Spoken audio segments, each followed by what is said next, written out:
Hello everyone and welcome to my little corner of the internet. My name's Michael and I'm bitten by a radioactive book. Today is Thursday and that means female fantasy author feature on my channel, and this week we are talking about Jennifer Fallon. Jennifer Fallon is an Australian author who also wrote for various TV shows, for example like Stargate, and she has 5 completed series that we're talking about today, 4 trilogies and 1 quartet. So let's get started. First off, we have the Demon Child trilogy, which is the first part of her High Throne Chronicles larger series or universe.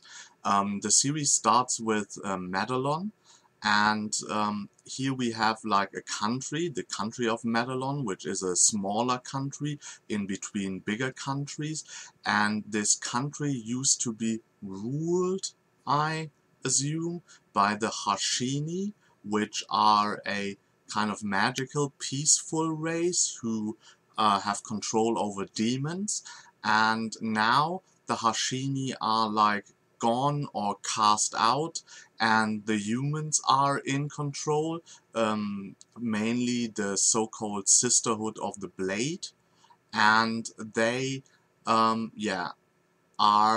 a bit strict in their rule as far as I understand it. There's a lot of scheming going on, and our main characters are Rachel and her brother Taya, and they become part of the schemes of their mother. And on the other hand, we are following a character, Hashini Outcast, who is on the look for the demon child, and through the course of the series we see how these two kind of plot lines are connected. Next up we have the Wolfblade Trilogy. This is also part of the High Throne Chronicles, and I think it's a prequel series to the first series.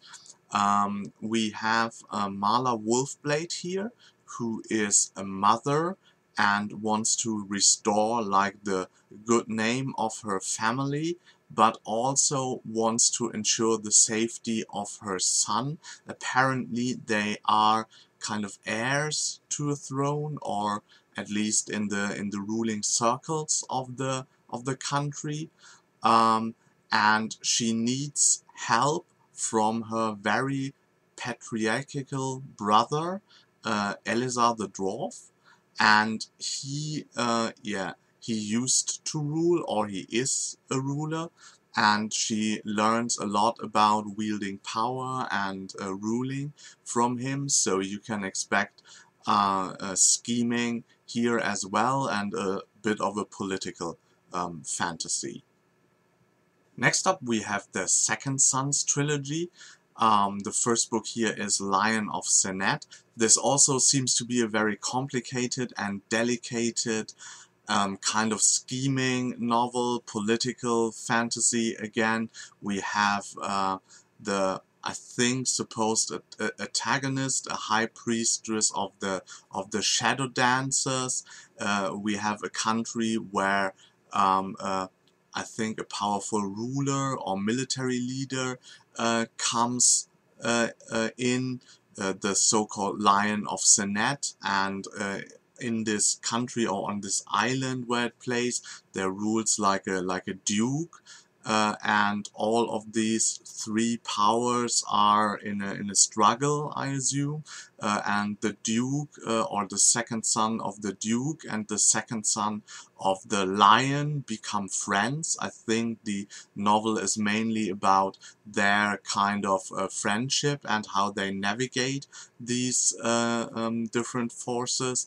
I heard from Catherine Barker, that this is her favorite series by Jennifer Fallon and one of her all-time favorites, so I'm really interested to read this at some point. Next up we have the Quartet in Jennifer Fallon's series. It's the Tide Lords Quartet. beginning with the Immortal Prince. This is a series I actually own completely, and I haven't read it yet. I just read a bit into it, and I really enjoyed like the writing style, and hope to get to it this year. The premise is very intriguing because we have one of the main characters is Kayal, and Kayal is going to be hanged, and then he just doesn't die. And when this hanging kind of goes wrong and he is questioned afterward, he says something like, yeah, I cannot die because I am like a god, I think the Immortal Prince that gives the novel its name. And of course that claim is yeah, met with suspicion, and our other character, Arkady, is sent to investigate his claims. And I think, and Arkady is of the race, or is of the race of the Krasi, who are like half animal, half human. And I think the novel is about that this Immortal Prince, Kayal, relates his life story to Kasi, or tells his life story to her. Yeah, and that seemed very intriguing to me. And last but not least, we have the Rift Runners. The first book in this series is called The Undivided. This is a bit different because normally, as you have seen, Jennifer Fallon writes mostly in more classical fantasy worlds, and her works are clearly fantasy. But with the Rift Runners, there are some science fiction elements in it. There is also like travel between dimensions, because at the heart of the story are two brothers, I think two druids, and they get separated from each other because one is like thrown into another dimension, and I think he forgets about being a druid or having a brother, and the other brother needs to find a way to get him back. And one of the worlds that is involved, where it plays, it's actually like an alternate reality Earth, where the Romans never were able to conquer like Ireland, and were repelled by a combination of Irish warriors and fairies.